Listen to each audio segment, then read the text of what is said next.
In this video, we show how to replace the Bose carrier on a PowerEdge XE7745. Before working inside your system, read through and follow the safety guidelines to protect your system from potential damage and ensure your personal safety.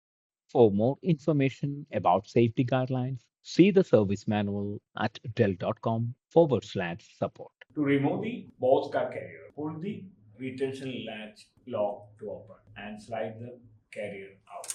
To install the Bose car carrier, align the carrier into the slot and push towards the rear of the system and lock the retention latch.